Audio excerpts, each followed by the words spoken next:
Hello and very good morning बच्चे लोग। आज बच्चे लोग हम लोग आज कवर करेंगे इस वीडियो में कोड ऑन वेजेस 2019, जो कि आप लोग के सीएस एग्जीक्यूटिव सिलेबस में पहले से ही था, जो आप लोग के इवैल्यूएशन ऑफ लेबर लॉ में है। लेकिन अभी फिलहाल जो आप लोग का लॉ ऑफ वेजेस था, जिससे रिप्लेस हो गया है। तो थोड़ा ध्यान समझिएगा। अभी जो कोड ऑन वेजेस है वो आप लोग के चार एग्जिस्टिंग लॉ को सबस्यूम किया है। कितने? चार एग्जिस्टिंग लॉ को, जो आपके पुराने सिलेबस में चारों एक थे। पहला था पेमेंट ऑफ वेजेस, दूसरा मिनिमम वेजेस, तीसरा payment of bonus and equal remuneration. और ये चार चैप्टर जो रहेंगे इसके ज्यादा इंपॉर्टेंट रहेंगे, आप लोग ध्यान समझना।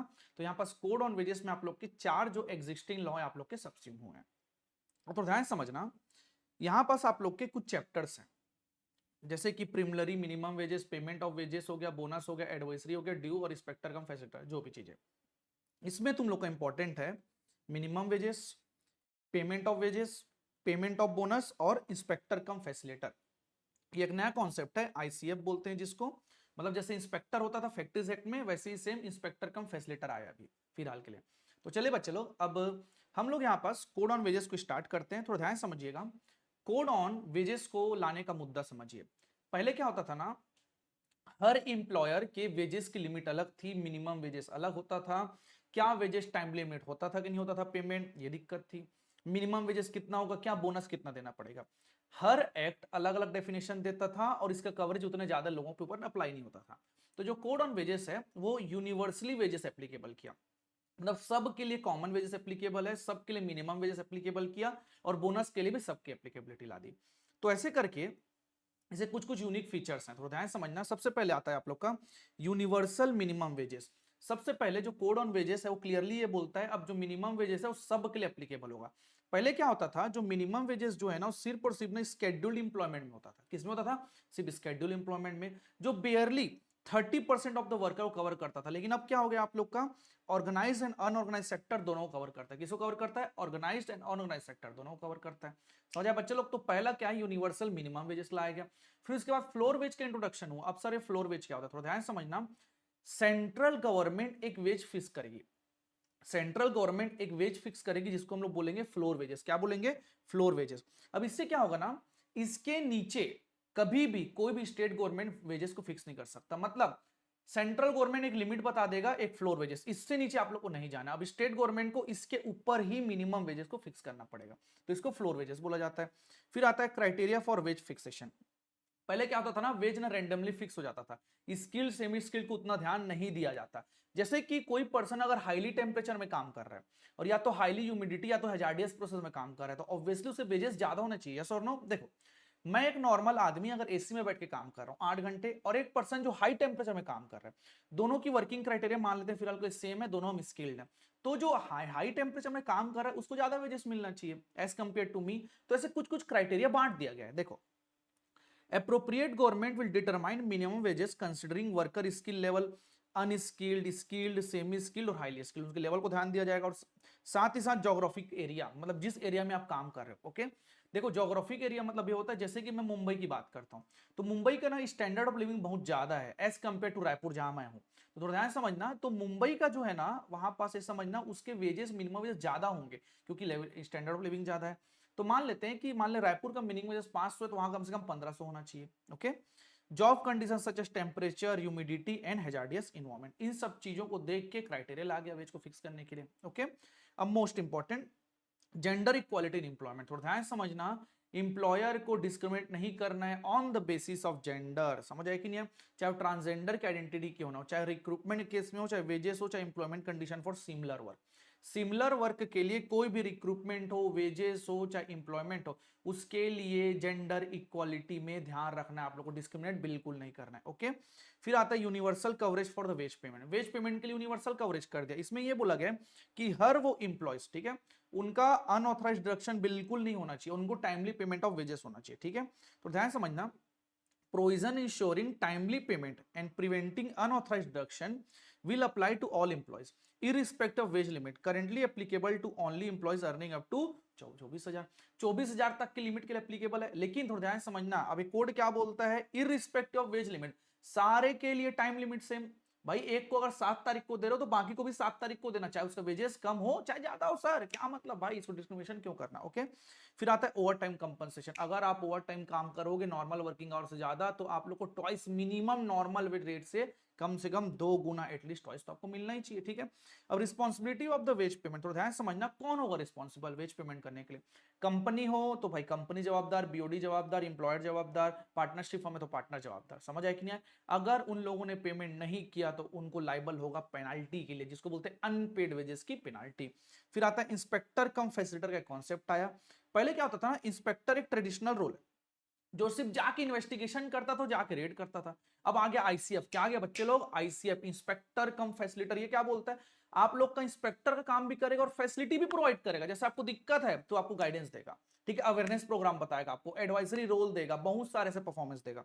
अवेयरनेस हो गया, एडवाइजरी रोल हो गया, alongside enforcement to improve the compliances को भी इंप्रूव करने के लिए इंफोर्समेंट देगा।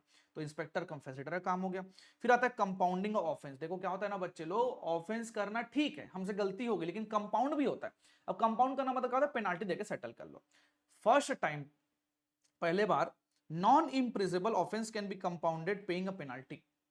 पेनाल्टी देके आप कंपाउंड कर सकते हो, लेकिन 5 साल के अंदर सेम पेनाल्टी को रिपीट नहीं करना है आप लोगों को। जैसे कि आज 2026 को मैंने कुछ पेनाल्टी कंपाउंड किया तो 5 साल वेट करो। ऐसा नहीं है कि हर साल तुम लोग कंपाउंड करते जाओगे, क्योंकि गलती गलती हुई है उसका ना आप लोग को सीखने का मौका दिया जा रहा है, बार बार नहीं करोगे गलती। ठीक है, फिर आता है डिस्क्रिमिनेशन ऑफ ऑफेंस। अब देखो क्या हुआ ना, फर्स्ट टाइम ये बोल दिया कि मॉनेटरी फाइन जो है ना 50%, मैक्सिमम फाइन को 50% लगा के खत्म कर देंगे हम लोग। इस तरीके से भी कंपाउंडिंग आप लोग का समझ आया बच्चे लोग। तो कुछ कुछ ऐसे यूनिवर्सल फीचर्स हैं आप लोग, थोड़ा ध्यान समझना। मिनिमम वेजेस सबके लिए एप्लीकेबल कर दिया। सेंट्रल गवर्नमेंट बोलता है कि मैं फ्लोर वेजेस लाऊंगा, इसके नीचे तुमको बात ही नहीं करना है। ठीक है, वेज पेमेंट करेंगे हम, क्राइटेरिया देंगे, चाहे स्किल्ड हो, सेमी स्किल्ड हो, अनस्किल्ड हो, चाहे जोग्राफिकल एरिया के बेस में हो। ओके, अब जोग्राफिकल एरिया के बेस में हो, चाहे जॉब कंडीशन के बेस में, चाहे टेम्परेचर हो, ह्यूमिडिटी हो, चाहे हजार्डियस प्रोसेस हो। ठीक है, जेंडर इक्वालिटी, भैया बिल्कुल डिस्क्रिमिनेशन नहीं करना है सर इंप्लॉयमेंट को लेकर, समझ आए कि नहीं? चाहे ट्रांसजेंडर ही क्यों ना हो, सबके लिए वेज पेमेंट का कवरेज रहेगा। अनऑथराइज्ड डिडक्शन नहीं करना है भैया। ऐसा नहीं है कि वो एक घंटा लेट आए तो उसको पूरे दिन भर की सैलरी नहीं काटना है आप लोग को। समझ आया बच्चे लोग? ठीक आता है, ओवर टाइम कितना पे करेंगे सर? एटलीस्ट ट्वाइस पे करेंगे। इंप्लॉयमेंट जो इंप्लॉयर है उसी की जवाबदारी रहेगी वेज को पेमेंट करने के लिए, नहीं किया तो उसकी जवाबदारी है कि पेनाल्टी के लिए। फिर आता है इंस्पेक्टर कम फैसिलिटेटर। पहले ट्रेडिशनल रोल में इंस्पेक्टर सिर्फ रेड करता था, इंस्पेक्ट करता था, लेकिन अब क्या करेगा, फैसिलिटी भी प्रोवाइड करेगा। ऑफेंस कंपाउंड होता है पहले बार, थोड़ा ध्यान समझना, लेकिन 5 साल में सेम ऑफेंस कंपाउंड नहीं हो सकता बार बार। और डिस्क्रिमिनेशन आप यहाँ पर ऑफेंस में ये बोला कि 50% ऑफ मैक्सिमम पेनाल्टी तक आप कंपाउंड कर सकते हो। समझ आया बच्चे लोग एवरीवन? यस और नो? और तो ध्यान समझिएगा, अब कुछ डेफिनेशन से बारे में पढ़ते हैं, एकदम सिंपल सी बात है। ये नया जो कोड आया है ना, उसकी ये बहुत अच्छी खासियत बात है कि सारे डेफिनेशन जो है ना एक दूसरे कोड में सेम है। जैसे कि यहाँ पास इंप्लॉय और वर्कमैन क्या होता है, ऐसा कोई आदमी जो कोई भी स्टेब्लिशमेंट में काम करता है, सेम चीज तुम लोगों ने इंडस्ट्रियल रिलेशन कोड में पढ़ा है, जब मैंने पहले वीडियो अपलोड किया। ओके, तो वर्कमैन क्या होता है, पर्सन जो इंप्लॉयड होता है वर्क में कोई भी स्टेब्लिशमेंट में, चाहे वो स्किल्ड हो, सेमी स्किल्ड हो, अनस्किल्ड हो, चाहे मैनुअल हो, चाहे सुपरवाइजरी हो, टेक्निकल हो, चाहे क्लरिकल वर्क हो, हायर और रिवॉर्ड हो। ओके, चाहे उसके टर्म एक्सप्रेस हो, चाहे वो इंप्लॉयड हो, लेकिन 2 आदमी कभी इंक्लूड नहीं होंगे। बताइए सर, पहला कौन? अप्रेंटाइज, और दूसरा आर्म फोर्स के मेंबर। समझ आया कि नहीं? 2 चीज कभी भी आप लोग के इंप्लॉय में इंक्लूड नहीं होंगे। पहला क्या है? अप्रेंटाइज, दूसरा मेंबर ऑफ आर्म फोर्स। समझ आ गया बच्चे लोग एवरीवन? यस और नो? ठीक, अब तो ध्यान समझना, यहां पास आप लोगों ने एक चीज पढ़ा है कि वेजेस को इक्वल पे करना है, अपॉर्चुनिटी इक्वल होनी चाहिए, लेकिन काम सेम होना चाहिए। जैसे कि एक वुमन है और एक मैन है, मान लेते हैं, ठीक है। मैन जो है वो 10 घंटे काम करता है, वुमन अगर 8 घंटे काम करती है, तो भैया सैलरी सेम नहीं हो सकता वेजेस। मान लेते हैं मैन को ओवर टाइम कराया जाता है, वुमन को नहीं कराया जाता, तो इसमें आप लोग को सेम वेजेस नहीं रखना है। मतलब सिमिलर वर्क और सेम पैरामीटर में होगा तभी नो डिस्क्रिमिनेशन का लॉ आएगा। समझ आया बच्चे लोग? जैसे कि आप लोग को एग्जांपल देता हूं, डिस्क्रिमिनेशन कहां करते हैं, देखो लॉ जनरली मना करता है कि वुमन को हैजार्डियस प्रोसेस में इंप्लॉय नहीं करना है, तो जाएगा कौन? मैन जाएगा उस केस में। तो मैन की सैलरी क्या होती है इसके बाद थोड़ी ज्यादा होती है, तो ये डिस्क्रिमिनेशन केस नहीं आएगा। लेकिन दोनों वुमन और मैन 8 घंटे ही काम कर रहे हैं, दोनों का काम सेम है, दोनों का परफॉर्मेंस में भी सेम है, दोनों के दोनों सीएस भी है, चलो मान लेते हैं फिलहाल के लिए, तो दोनों का सेम वेजेस तो बनता है भैया इस केस में। Okay, it means work in relation respect of which skill, effort, experience and responsibility required are the same when perform under similar working condition by employees। मतलब इसका मतलब है, तो जब तुम काम करोगे ना, जो स्किल चाहिए, क्या चाहिए? जो स्किल चाहिए, जो एफर्ट चाहिए, जो एक्सपीरियंस रिस्पॉन्सिबिलिटी चाहिए, दोनों दोनों के ऊपर सेम। जो दो एम्प्लॉय कैटेगरी ले रहे हो दोनों के ऊपर सेम है, तो उस केस में सिमिलर वर्किंग कंडीशन में आप लोग को similar work and similar nature बोला जाएगा यार। If there is any difference between skill, effort, experience, responsibility required for employees for any gender, the difference is practically of no importance in relation to terms and condition of the employment। अगर ध्यान समझना, अगर कोई difference आता है, ठीक है, तो उसके लिए प्रैक्टिकली पॉसिबल नहीं है कि आप कैसे डिफरेंशिएट करोगे। ओके, तो सीधी सी बात है, मतलब आप लोग का स्किल, एफर्ट, एक्सपीरियंस, रिस्पॉन्सिबिलिटी सब सेम होगा, तभी सेम वर्क और सिमिलर वेजेस बोला जाएगा। क्लियर है बच्चे लोग, एवरीवन, यस और नो? अब थोड़ा ध्यान समझना, सर वेजेस का मतलब क्या होता है? सर हर वो मॉनेटरी रेम्यूनरेशन जो एम्प्लॉय को पे होता है, चाहे एक्सप्रेस हो चाहे एम्प्लॉयड हो। ओके, आप लोगों को पता होना चाहिए कि इसके तीन कंपोनेंट होते हैं। बताइए, मैंने बताया था आपको इंडस्ट्रियल रिलेशन में, सर पहला क्या होता है? सर पहला होता है सर बेसिक वेजेस। क्या होता है सर? Basic wages. दूसरा क्या होता है? Dearness allowance. तीसरा क्या होता है? रिटेनिंग। इसके छोड़ बाकी जितने भी है, चाहे बोनस हो, चाहे हाउस अकोमोडेशन हो, कन्वेंस हो, ओवर टाइम हो, कमीशन हो, चाहे पीएफ कंट्रीब्यूशन हो, ये सारे आइटम एक्सक्लूडेड होते हैं। और आप लोग को 50% रूल भी याद होगा। 50% रूल क्या बोलता है कि कोई भी इंप्लॉय का अगर टोटल वेजेस का 50% से ज्यादा अगर एक्सक्लूडेड आइटम है, मान लीजिए मेरा टोटल वेजेस 100 रुपए है और एक्सक्लूडेड आइटम, अब एक्सक्लूडेड आइटम मतलब जैसे कि मेरा बोनस हो गया, मेरा कमीशन हो गया एंड सो ऑन, अगर वो मेरा 51 है, 50% से ज्यादा है, तो जितना ज्यादा होगा उतना मेरा वेजेस में बन जाए, ऐड हो जाएगा। क्लियर है बच्चे लोग? ये सेम नियम, थोड़ा ध्यान समझना, ये सेम नियम जो है बाकी कोड में भी एप्लीकेबल होगा। देखो इसमें स्पेशल प्रोविजन दिया रिलेटिंग टू वेजेस, थोड़ा ध्यान समझना। If excluded component like bonus HRA exceed 50% of total remuneration, the excess amount will be added back to wages। और जितना excess amount होगा तो क्या कर देना? Add back कर देना। पर्पस क्या है भैया? रिड्यूस नहीं करना आर्टिफिशियली, ठीक है। अब gender equality clause, for equal pay and wage comparison some excluded item are considered. देखो कुछ कुछ आइटम कंसीडर किया जाता है, कन्वेंस अलाउंस हो गया, एचआरए हो गया, ओवर टाइम हो गया। अब तो ध्यान समझना, मैन और वुमन को मैं दोनों को 10-10 हजार रुपए बेसिक वेजेस देता हूं, लेकिन मैं मैन को एचआरए देता हूं, कन्वीनियंस अलाउंस देता हूं, ये सब चीजें देता हूं, एक्सक्लूडेड आइटम है। लॉ क्या बोलता है? वेजेस सेम होना चाहिए, और वेजेस के डेफिनेशन में एचआरए, कन्वीनियंस अलाउंस सब एक्सक्लूडेड है। तो ध्यान समझना, जेंडर इक्वालिटी के लिए जो एक्सक्लूडेड आइटम है उसको भी कंसीडर किया जा सकता है, ये बोला जा रहा है। समझ आया बच्चे लोग? तो ध्यान समझना, अगर रेमुनेशन काइंड में पे होता है, जैसे गुड्स एंड सर्विस में पे हो रहा है अदर देन मॉनेटरी टर्म, तो उसको 50% तक आप इंक्लूड कर सकते हो। कितने तक इंक्लूड कर सकते हो बच्चे लोग? 15% तक आप इंक्लूड कर सकते हो। तो ये नॉर्मल वेजेस का डेफिनेशन हो गया। क्लियर है बच्चे लोग? अब आप लोग का एक्ट स्टार्ट होता है सेक्शन 3। क्लियरली ये बोलता है कि आपको जेंडर में डिस्क्रिमिनेशन बिल्कुल नहीं करना है। समझ आया कि नहीं? चाहे रिक्रूटमेंट में हो चाहे वेजेस के लिए हो, समझ आया बच्चे लोग? बिल्कुल भी डिस्क्रिमिनेशन नहीं करना है। लेकिन एकदम ध्यान समझना, आपको इक्वल वेजेस देना है, इतना तो समझ आ गया, लेकिन इक्वल वेजेस देने के चक्कर में किसी का वेजेस डिडक्ट नहीं करना है आप लोग को। सर समझ नहीं आ पाया, थोड़ा ध्यान समझिए। जैसे कि मैन को 10,000 पेमेंट होता है, वुमन को 8,000 पेमेंट होता है, तो आप इक्वल देने के लिए क्या करोगे? ऑब्वियसली बात है, वुमन का 2,000 इंक्रीज करोगे ना, 10 के करोगे। ऐसा नहीं करना है कि मैन का 8 के कर देते हैं, 2,000 रिड्यूस करके, बिल्कुल नहीं, आप लोग बिल्कुल भी रिडक्शन नहीं करना है। क्लियर है बच्चे लोग, एवरीवन? तो थोड़ा ध्यान समझना, there shall be no discrimination in an establishment or any unit thereof among employees on the ground of gender in matter relating to wages by the same employer in respect of same work or work or similar nature done by any employee। अगर कोई भी employ same work और similar nature का अगर काम करता है तो उनके बीच में बिल्कुल भी वेजेस पेमेंट में डिस्क्रिमिनेशन नहीं होना चाहिए। उसी का कॉन्सेप्ट लाया गया equal wages for the equal work. अब देखो कुछ कुछ सेफगार्ड ये दिया गया, safeguard against wage reduction and recruitment bias, no employer shall, an employer shall not reduce the wages of any employee for the purpose of complying with the provision of equal remuneration। थोड़ा ध्यान समझना, equal remuneration के provision को comply करने के लिए employer किसी का वेजेस डिडक्ट नहीं कर सकता यार। आप लोग को अगर इक्वल लाना है तो जिसका इक्वल लाने की कोशिश कर रहे हो उसका इंक्रीज करो, डिक्रीज नहीं करना है किसी का। ओके, समझ आया बच्चे लोग? An employer shall not discriminate on the ground of sex while recruiting any employee for the same work or work of similar nature or in the condition of employment। दूसरा पॉइंट ये बोलता है कि भैया ऑन द बेसिस, मतलब ground of sex, मतलब gender के basis में आप लोग को बिल्कुल डिस्क्रिमिनेशन नहीं करना है। कौन से केस में? रिक्रूटमेंट के केस में। मतलब ऐसा नहीं कि हमको आदमी आदमी ही एक्वायर करना है, बिल्कुल नहीं भी, आपको वुमन भी करना है और हो सकता है ट्रांसजेंडर भी करना पड़े। समझ आया कि नहीं? कि ट्रांसजेंडर वर्ड यहाँ पास नया इंक्लूड किया गया। However, discrimination is permitted where the employment of woman is prohibited, restricted by any law for time being in force। अब तो ध्यान समझना, डिस्क्रिमिनेशन हो सकता है एम्प्लॉयमेंट वुमन के लिए, अगर लॉ ने मना करके रखा है, तो जैसे हजार्डियस प्रोसेस में वुमन को जनरली मना करके रखा गया, तो उस केस में आप चाहो तो मैन को कर सकते हो, वहां पर डिस्क्रिमिनेशन अलाउ है। समझ आया बच्चे लोग एवरीवन, यस और नो? तो ये ध्यान समझना, जेंडर में डिस्क्रिमिनेशन बिल्कुल नहीं होना चाहिए, equal ways for equal work होना चाहिए। क्लियर है बच्चे लोग एवरीवन? अब हम लोग का पहला चैप्टर प्रीलिमिनरी खत्म होता है, दूसरा चैप्टर आप लोग का रहेगा जिसका नाम है आप लोग को मिनिमम वेजेस। अब थोड़ा ध्यान समझना, मिनिमम वेजेस में एकदम सीधी सी बात है। अब देखो, जो मिनिमम वेज की फिक्सिंग होती है ना, हर इंप्लॉयर को एटलीस्ट मिनिमम वेजेस पेमेंट करके चलना पड़ेगा। अगर गवर्नमेंट ने बोला है कि हमको आपको इतना अगर वेजेस पेमेंट करना है, तो उतना मिनिमम पेमेंट करना पड़ेगा। आप हायर जितना करना चाहते हो कर सकते हो, कोई दिक्कत नहीं है, लेकिन मिनिमम तो आप लोग को इतना वेजेस पेमेंट करके चलना ही पड़ेगा। तो every employer is to pay employee at least minimum rate of wages notified by the appropriate government. लेकिन ध्यान रखना, सब्जेक्ट टू सेक्शन 9, मतलब फ्लोर वेजेस अगर कुछ बोलता है तो उसको भी आपको ध्यान रखना पड़ेगा, ठीक है? दो प्रकार के आपके मिनिमम वेजेस होते हैं, पहला होता है टाइम वर्क और दूसरा होता है पीस वर्क। पहला क्या होता है बच्चे लोग? टाइम वर्क होता है, दूसरा होता है पीस वर्क। टाइम वर्क क्या होता है? जो आवर बेस में पेमेंट होता है। किसमें पेमेंट होता है? आवर बेस में।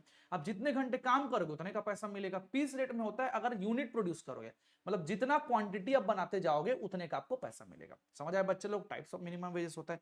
अब तो ध्यान समझना, अब बेसिस क्या है? अगर आप टाइम वेजेस को अगर फिक्स करोगे, या तो आवरली बेसिस में भी हो सकता है, या तो डे में भी हो सकता है, तो मंथ में होता है। ध्यान समझना, या तो आपको घंटों के हिसाब से पैसा फिक्स हो सकता है कि 1 घंटा काम करोगे तो 20 रुपए मिलेगा, 1 दिन काम करोगे तो 200 रुपए मिलेगा, 1 मंथ में काम करोगे तो 5,000 रुपए मिलेगा, एज द केस में भी। समझ आए बच्चे लोग एवरीवन, यस और नो? तो इस तरीके से बेसिस बनाए गए।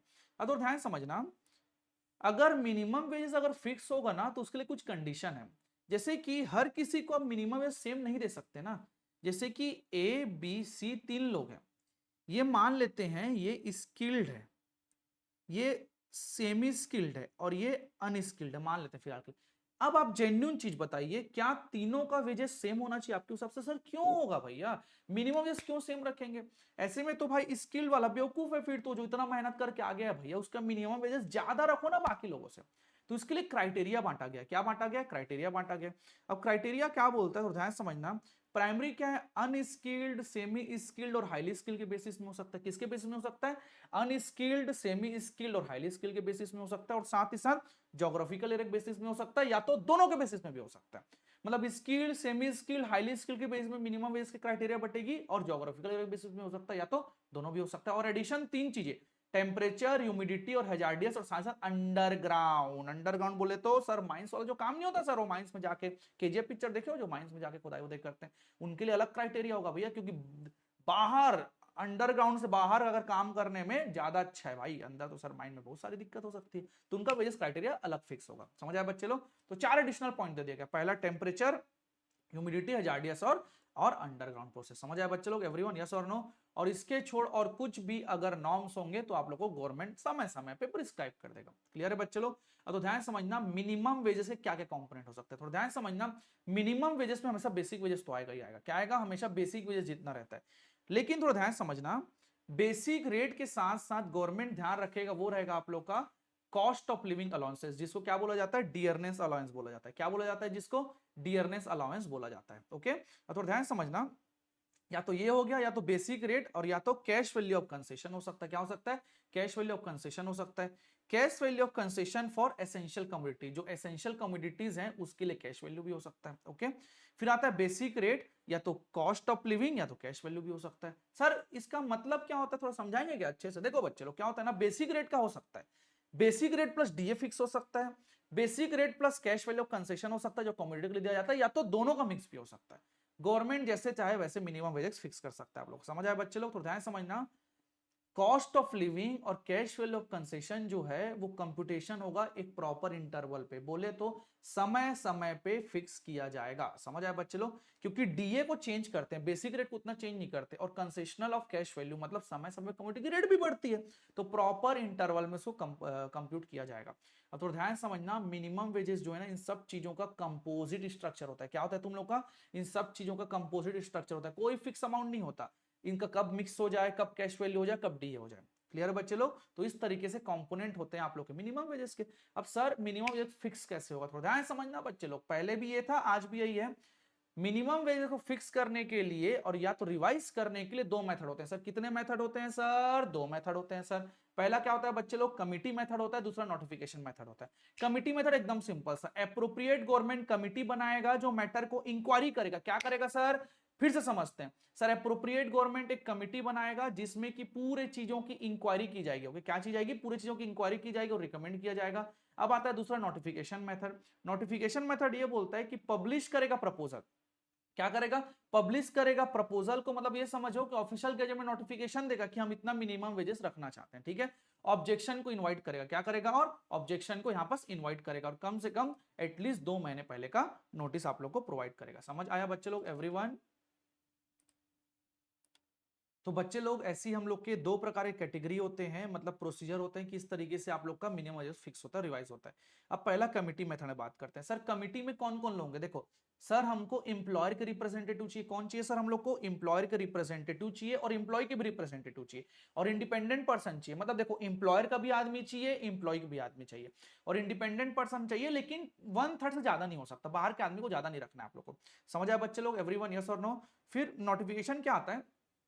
कंसिडरेशन को जो कमिटी जो रिकमेंड किया उसको कंसिडर किया जाएगा और या तो जो पब्लिक ने रिकमेंड किया उसको कंसिडर किया जाएगा, ठीक है। फिर गवर्नमेंट जो है ना मिनिमम वेजेस को नोटिफाई कर देगा और जनरली एप्लीकेबल होता है 3 महीने के बाद। कैसे एप्लीकेबल होता है? 3 महीने बाद। मतलब ऐसा नहीं है कि आज उसने नोटिफिकेशन दिया तो अगले दिन हो जाएगा, बिल्कुल नहीं। 3 महीने के बाद एप्लीकेबल होगा। समझ आया बच्चे लोग? और ध्यान समझना, अगर नोटिफिकेशन मेथड से अगर आप लोग मिनिमम वेजेस को रिवाइज कर रहे हो तो मैंडेटरी है कि सेंट्रल एडवाइजरी बोर्ड से आपको कंसल्ट करना पड़ेगा। किससे कंसल्ट करना पड़ेगा? सेंट्रल एडवाइजरी बोर्ड से कंसल्ट करना आप लोग को मैंडेटरी रहेगा। एक चीज ध्यान समझना, मिनिमम वेजेस को रिव्यू और रिवाइज जो है ना 5 साल में एक बार करना ही पड़ेगा, नॉट एक्सीडिंग 5 years इंटरवल। समझ आया बच्चे लोग एवरीवन?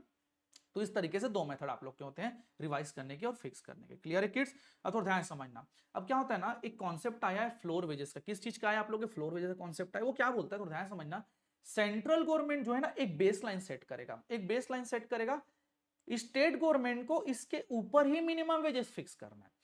इसके इक्वल कर लेगा, एक बार हम चला लेंगे, लेकिन इसके नीचे बिल्कुल भी नहीं जाना है। ओके, तो एक बेस लाइन बनेगा पूरे कंट्री के लिए और इसको ना minimum living standard of worker देख के सेट किया जाएगा। समझ आया कि नहीं? कि पूरे इंडिया का लिविंग स्टैंडर्ड वर्कर का कितना है। समझ आया?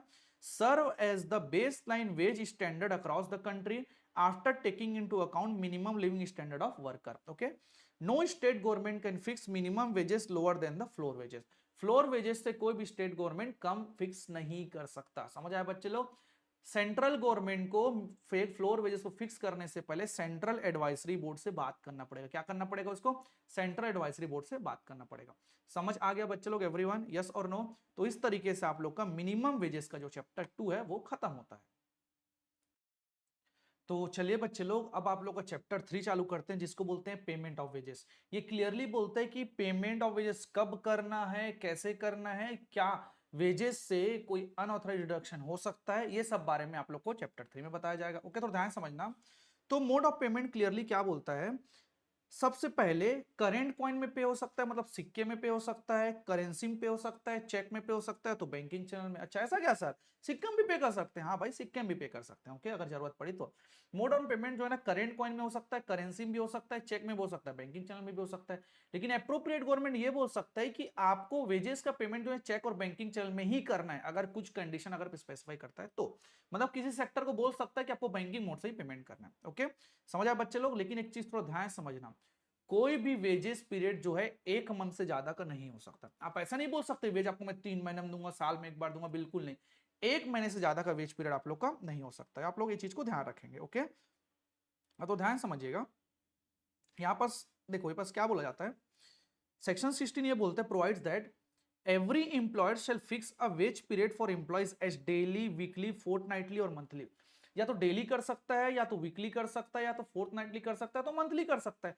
But no wage period shall exceed 1 month and different wage period में fix for the different establishment.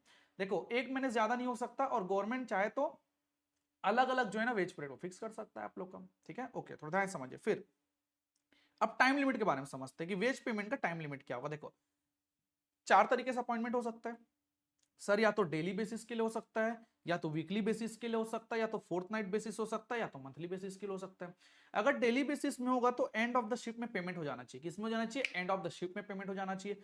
अगर वीकली है तो लास्ट वर्किंग डे में हो जाना चाहिए। फोर्थ बेसिस है तो second day after end of fourth night, जहां से 15 दिन खत्म होगा उसके 2 दिन के अंदर पेमेंट कर देना है आप लोग को। और मंथली है तो 7th of the next month, जहां मंथ खत्म होगा उसके 7 दिन पहले, अगले महीने का जो 7 दिन होगा उसके पहले पहले तक आप लोग को पेमेंट कर देना है। तो वही यहां पर वही सेम चीज बोला गया है कि अगर डेली बेसिस में है तो the end of the shift, weekly basis में है on the last working day of the week, that is to say before the weekly holiday, weekly holiday से पहले आप लोग को पेमेंट कर देना है। ओके, फोर्थ बेसिस में before the end of second day after end of the fortnight. समझ आए कि नहीं आए? 2 दिन खत्म होने से पहले। कौन सा 2 दिन सर? 15 दिन खत्म होने के बाद, मतलब 17वां दिन से पहले पहले आपको पेमेंट मार देना है। और अगर मंथली बेसिस में हुआ तो before the expiry of 7th day of the succeeding month. समझ आ गया बच्चे लोग? एवरीवन यस और नो? अब तो ध्यान समझना। लेकिन रिमूवल और टर्मिनेशन के केस में आपको 2 दिन के अंदर पेमेंट कर देना है। अब तो ध्यान समझना। Payment of wages on removal or termination, where an employee has been removed or dismissed from service, अगर कोई इंप्लॉय जो है रिमूव हो जाता है तो डिसमिस हो जाता है सर्विस से, or retrench or has resign from his service or became unemployed due to closure of establishment, या तो रिमूव कर दिए, या तो डिसमिस कर दिया, या तो रिट्रेंच कर दिया, या तो रिजाइन कर दिया, या तो फैक्ट्री क्लोज होने का अनएम्प्लॉयमेंट हो गया, तो उनको कितने दिन के अंदर पेमेंट करना है? 2 वर्किंग डे के अंदर उन लोग को पेमेंट कर देना है वेजेस में। समझ आए? तो ये आप लोग का स्पेशल केस कहलाएगा। क्लियर है बच्चे लोग? ओके, अब थोड़ा आगे बढ़ते हैं, थोड़ा ध्यान समझना। अब मेरा क्वेश्चन यह राइज होता है कि क्या सर वेजेस से डिडक्शन हो सकता है? देखो भाई, पहली बात यह है कि वेजेस डिडक्शन तो बिल्कुल मना है, आप वेजेस से डिडक्ट नहीं कर सकते, प्रोहिबिटेड है। लेकिन अगर आपको करना है तो आप लोग को सिर्फ और सिर्फ ऑथराइज डिडक्शन करना पड़ेगा। क्या करना पड़ेगा? ऑथराइज डिडक्शन करना पड़ेगा। अब थोड़ा ध्यान समझना, लेकिन ऐसे कौन कौन सी चीज है उसको समझना, कि कौन कौन से ऐसे चीज है जिसको डिडक्शन माना जाएगा और ऐसे कौन कौन सी चीज जिसको डिडक्शन नहीं माना जाएगा। अब तो ध्यान समझना, डिडक्शन किसको माना जाएगा वो समझना। कोई भी पैसा अगर इंप्लॉय इंप्लॉयर को देता है, सर ये थोड़ा अटपटा नहीं है, इंप्लॉय इंप्लॉयर को देता है, चलो मैं दिमाग देता हूं तुम लोग को। इंप्लॉयर जो है वो अपने इंप्लॉय को 1000 रुपए देता है, ठीक है, और इंप्लॉय को बोलता है तू ना बाद में ना मेरे को 300 रुपए दे देना, ठीक है, साइड से पीछे से गवर्नमेंट को 1000 रुपए दिखेगा, 300 दे देना। भैया ये क्या हुआ? ये डिडक्शन हो गया, तो ऐसे हम इसको 700 रुपए मिला ना। तो वही बोला गया है कि any payment made by employee to employer, employee ने इंप्लॉयर को दिया या तो इस agent shall be deemed to be deduction from his wages, उसको क्या मान लिया जाएगा? वेजेस से डिडक्शन हुआ है। क्लियर है बच्चे लोग? लेकिन ऐसे कौन कौन से चीजें हैं जो डिडक्शन नहीं माना जाता? थोड़ा ध्यान समझना। The withholding of increment और promotion including the stoppage of an increment, देखो किसी का इंक्रीमेंट रोक दिया गया, प्रमोशन रोक दिया गया, या तो इंक्रीमेंट को स्टॉप लगा दिया गया, वो कभी भी विथ होल्डिंग नहीं होता। ओके, मतलब उसको मान लीजिए कि डिडक्शन नहीं माना जाता।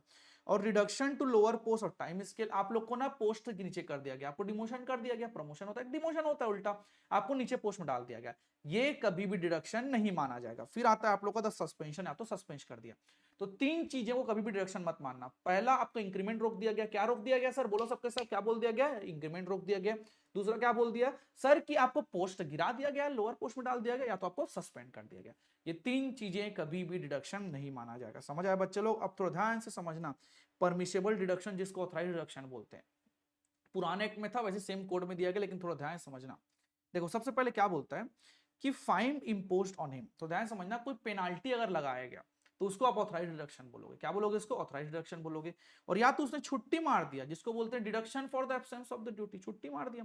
पहला क्या होता है बच्चे लोग? फाइन होता है। दूसरा क्या होता है? एब्सेंस ऑफ ड्यूटी होता है। तीसरा क्या होता है? अगर इंप्लॉय को स्पेशली कोई गुड्स दिया हुआ है, अगर उसको डिस्ट्रॉय करता है, डिस्ट्रक्ट करता है, जैसे कि मैंने अपने इंप्लॉय को लैपटॉप दिया था, उसी के नाम पे अलॉट किया था, इंटरेस्टेड किया था प्रॉपर्टी, अगर उसको डैमेज करेगा या लॉस करेगा तो उसमें तो डिडक्शन कर ही सकता हूं मैं।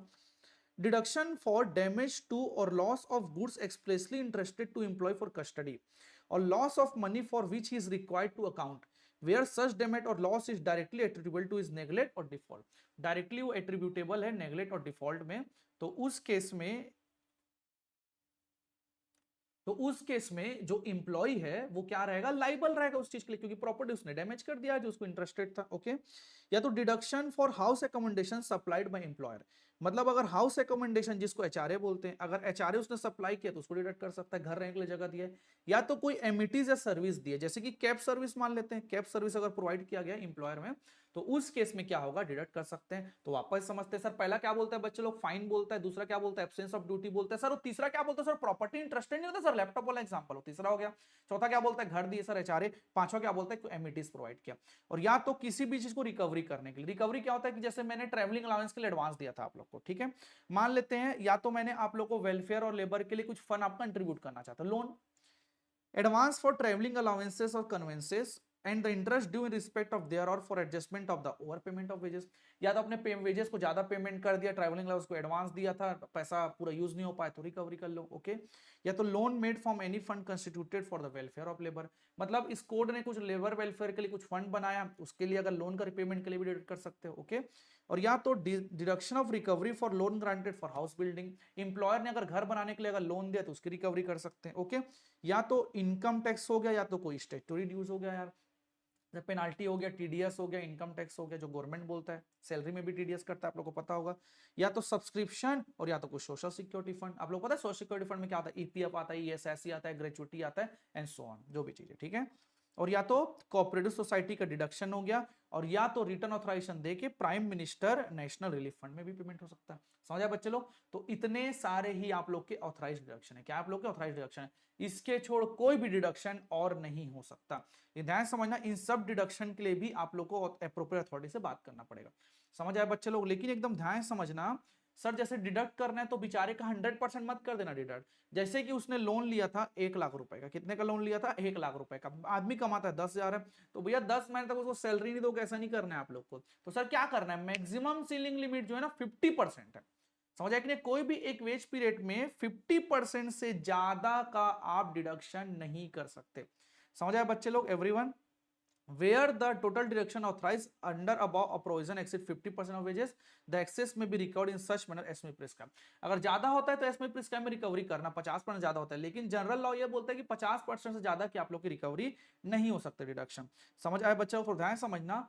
और अगर इंप्लॉयर ने कोई भी अगर डिडक्शन किया है, तो यहां पास मैं ये बता रहा था आप लोग को कि 50% ज्यादा आप डिडक्ट नहीं कर सकते, ओके। अब यहां पास ये पॉइंट ये बोलता है कि अगर गवर्नमेंट को अगर आप डिडक्ट करके डिपॉजिट अगर नहीं कर पाते, जैसे कि आपने टीडीएस काटा या तो आपने पीएफ काटा, तो इस केस में एम्प्लॉयर को ही पेनाल्टी लगेगी, अगर आप डिडक्ट करने के बावजूद भी अगर गवर्नमेंट को पैसा नहीं दे पाते तो, ओके। अब थोड़ा ध्यान समझना, इतना सारा डिडक्शन है, अब सबके ना थोड़े क्राइटेरिया है। अब थोड़ा सबसे पहले फाइन समझना, अगर आपको फाइन को अगर इंपोज करना है तो आपको अप्रोप्रिएट गवर्नमेंट या तो कोई प्रिस्क्राइब अथॉरिटी से एडवांस में अप्रूवल लगेगा, क्या लगेगा आप लोग को, एडवांस में उससे अप्रूवल लगेगा, ओके। लेकिन तो ध्यान समझना, जो जो फाइन रहेगा, एक्ट और ओमिशन रहेगा ना, उसको डिस्प्ले नोटिस में दिखाना पड़ेगा आप लोगों को वर्क प्लेस में। किसी भी वर्कर का आप फाइन नहीं काट सकते जब तक उसको रीजनेबल अपॉर्चुनिटी टू एक्सप्लेन नहीं दिया, तो ओबीएच बोलते हैं, ठीक है। ये ध्यान समझना, फाइन जो है ना 3% ऑफ वेजेस से ज्यादा नहीं हो सकता, किस चीज से, 3% ऑफ वेजेस से ज्यादा नहीं हो सकता, और 15 साल से कम बच्चों का फाइन डिडक्ट भी नहीं हो सकता। समझ आए बच्चे लोग, अब टाइम लिमिट पर ध्यान समझना, कोई भी फाइन इंस्टॉलमेंट में नहीं मिलेगा, क्या सर, इंस्टॉलमेंट रिकवरी नहीं करना है सर कोई भी फाइन को, ओके। और आफ्टर 90 डेज ऑफ डेट और इंपोजिशन, जैसे कि आपने आज पेनाल्टी लगाया, फाइन लगाया, तो उसके 90 दिन के बाद रिकवरी नहीं करना, इमीडिएटली आपको रिकवरी करना। समझ आए बच्चे लोग, the fine is deemed to be impose on the day of act और ओमिशन, जिस दिन एक्ट ऑफ ओमिशन होगा उसी दिन मान लिया जाएगा कि उस दिन फाइन हुआ है। क्लियर है बच्चे लोग, अब उस पैसे को क्या करना है, इंप्लॉइज के वेलफेयर में ही यूज करना है, किस चीज के लिए करना है, इंप्लॉइज के वेलफेयर में ही आप लोग को यूज करना है।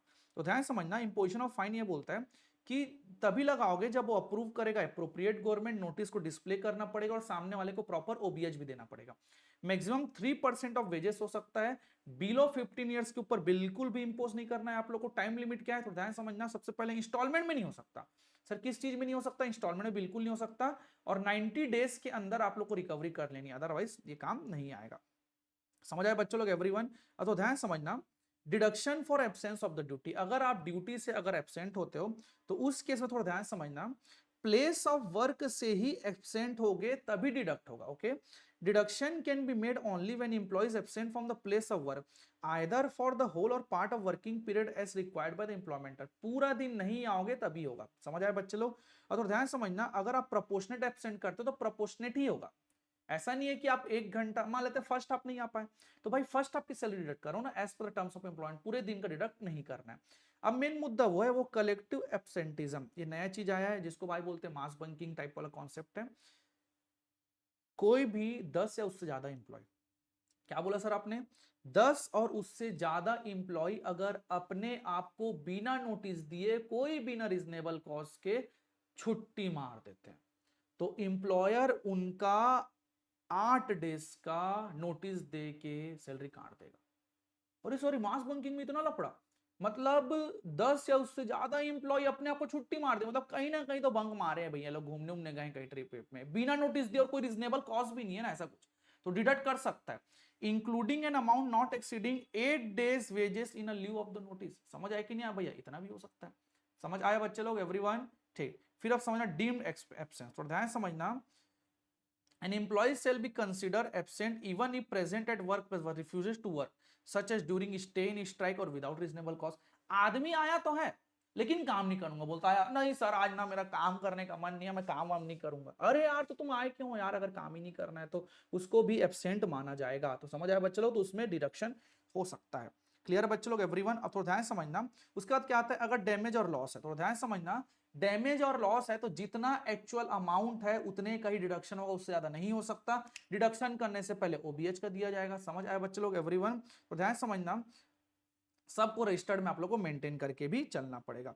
क्लियर है बच्चे लोग, एवरीवन, यस और नो। अब आता है डिडक्शन फॉर सर्विस रेंडर। हर वो सर्विस जैसे कि आप लोग का एमईटी हो गया, हाउस अकोमोडेशन हो गया, उन सब का डिडक्शन आप कर सकते हो, लेकिन कंडीशन ये है कि उसको एम्प्लॉय को एक्सेप्ट करना पड़ेगा। जैसे कि मैंने अपने एम्प्लॉय को कैब सर्विस प्रोवाइड किया, बोलता है मैं कैब में नहीं आऊंगा भाई, मेरे पास खुद की गाड़ी है, तो भाई काहे डिडक्ट करोगे। मैं घर देना चाहता हूं, उसके लिए घर अलॉटेड है, लेकिन बोलता है सर मेरा तो खुद का घर है, मैं क्यों घर लूंगा चारे, तो उस केस में डिडक्शन नहीं होगा। तो deduction from wages for house accommodation और अदर एमिटीज और service shall not be made unless such facilities have been accepted by the employee as per the terms of employment or otherwise। मतलब employee को उसको accept करना पड़ेगा तब जाके होगा। Okay, and the deduction shall not exceed the value of accommodation amenity or service provided subject to condition imposed by the appropriate government. और deduction जो है ना एक्सीड नहीं करना चाहिए एकोमोडेशन और एमिटीज से जो सर्विस प्रोवाइड किया गया। समझ आया बच्चे लोग, तो सर्विस रेंडर किए हो तो एम्प्लॉय एक्सेप्ट करेगा तभी डिडक्ट होगा, अदरवाइज डिडक्ट नहीं होने वाला। ओके, फिर आता है deduction for recovery of advance. अगर आप कुछ भी अगर एडवांस देके रखे हो तो उसकी रिकवरी कैसे होगी, थोड़ा ध्यान समझना। Recovery of advance of money given to an employee before the employment begin shall be made from the first payment of wages to him in respect of complete wage period, but no recovery shall be made on such advances given for traveling expenses। एकदम series बात क्या बोलना चाहता है, देखो क्या होता है ना, कई बार हम एम्प्लॉय रखने से पहले, एम्प्लॉयमेंट देने से पहले हम उन लोगों को ना वेजेस दे देते हैं एडवांस में।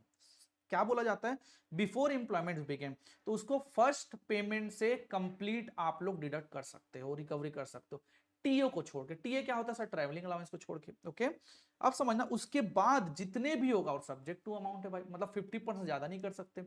जैसे कि थोड़ा ध्यान समझना, मैं आज जॉब में लगा, मैं नया सिटी मूव हुआ तो मेरे को पैसे की जरूरत थी, तो मैंने एडवांस ले लिया, जॉब चालू करने से पहले ही अगर एडवांस ले लिया तो अगले महीने की जो सबसे मेरी पहली सैलरी उससे पूरा 100% डिडक्ट हो सकता है मेरा।